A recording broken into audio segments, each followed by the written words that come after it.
Je vous ai parlé précédemment de plusieurs sujets qui sont en lien les uns avec les autres, sans qu'on y voit tout de suite forcément un lien au premier abord. Il s'agit de la cybernétique, qui est la science pour gouverner les hommes. Il y a le scientisme, qui compte organiser scientifiquement l'humain. L'eugénisme, qui prétend sélectionner les êtres humains avant leur naissance. On a évoqué le théoricien Madison Grant, qui a inspiré plus tard la philosophie eugéniste du Troisième Reich en Allemagne.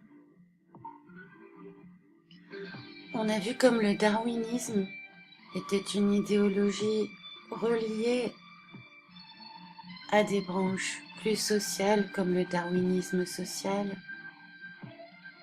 ou politique comme l'eugénisme. Comment vous pourriez nous présenter Disneyland? Je le décrirais comme la projection du cerveau d'un homme avec toutes les facettes de son esprit. Son enfance, ses idées du futur, ses idées du présent, ses idées de l'aventure avec des crocodiles, des pirates et des cannibales. On voit Philippe Cadic expliquer la frontière parfois très ténue entre réel et irréel. Car ceux qui contrôlent l'imaginaire contrôlent aussi le présent, car notre imaginaire et notre vision du futur conditionnent nos décisions pour le temps présent. Il s'agit donc d'une fiction utilisée à des fins de contrôle.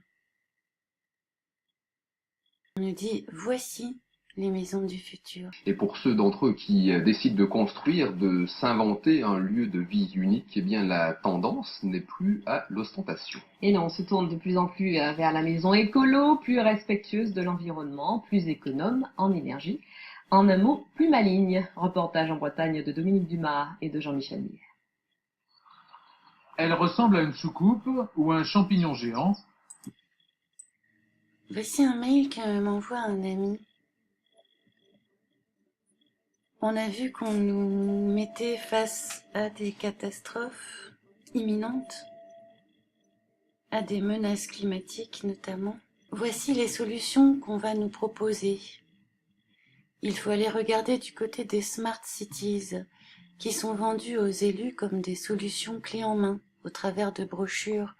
Ça, je l'ai vu au travers de mon travail, il y a déjà de cela quelques années en arrière.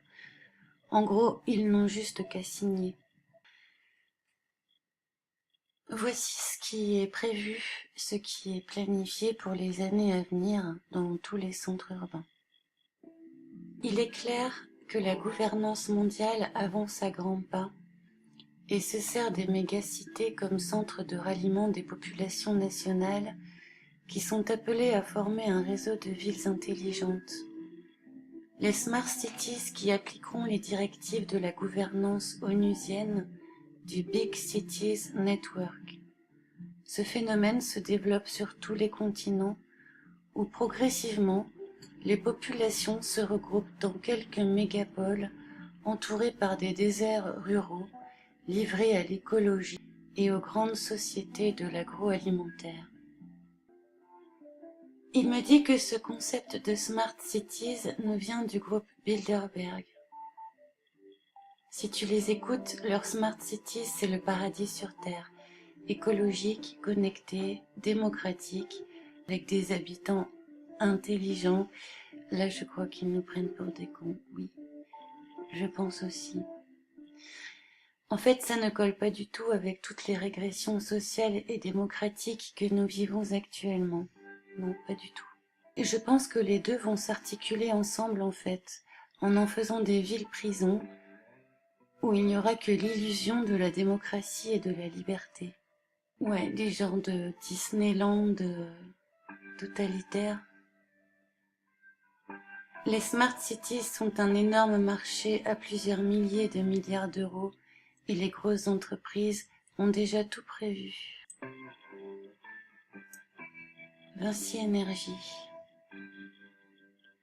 La Smart City, on en entend parler partout. Écologique, connectée, adaptée au fort développement urbain. Cette ville du futur est pleine de promesses.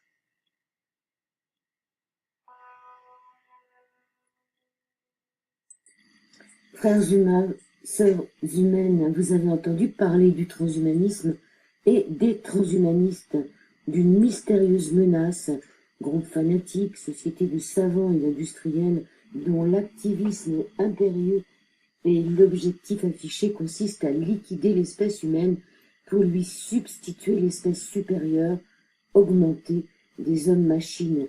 Vous avez sûrement entendu l'ultimatum cynique et provoquant de ce chercheur en cybernétique qui dit « Il y aura des gens implantés, hybridés, et ceux qui domineront le monde, les autres ne seront pas plus utiles que nos vaches actuelles au pré. Et encore, ceux qui décideront de rester humains et refuseront de s'améliorer auront un sérieux handicap.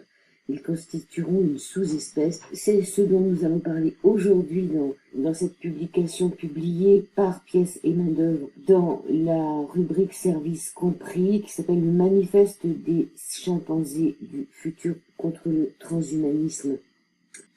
Nous sommes les chimpanzés du futur et nous vous appelons à la résistance contre ce néo-nazisme surgit des laboratoires. Le transhumanisme, c'est un projet qui consiste à améliorer les êtres humains, à les augmenter. Alors, est-ce que c'est prométhéen, ça c'est sûr? Est-ce qu'on peut véritablement supprimer nos limites?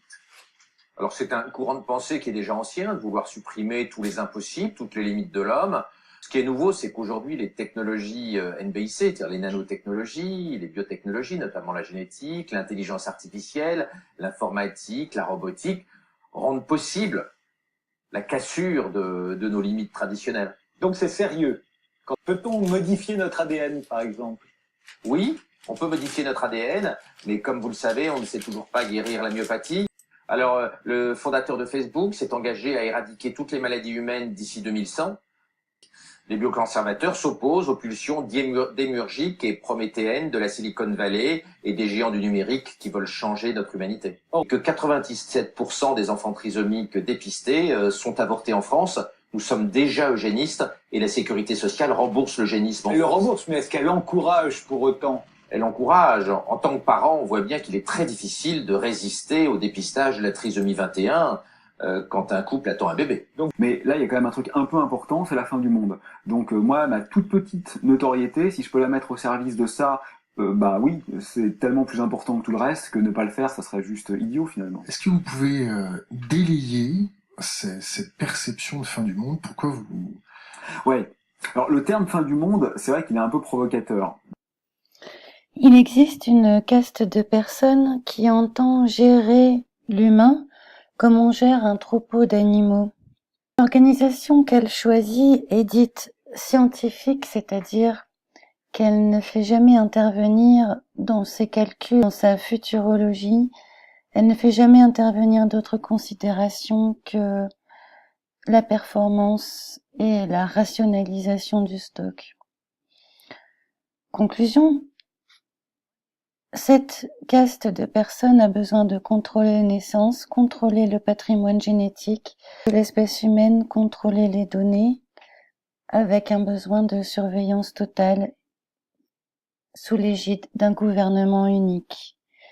Tout cela vendu sous la forme d'un paradis terrestre grâce à la propagande au cinéma et dans les médias des Smart Cities, par exemple. On en reparle prochainement. À bientôt.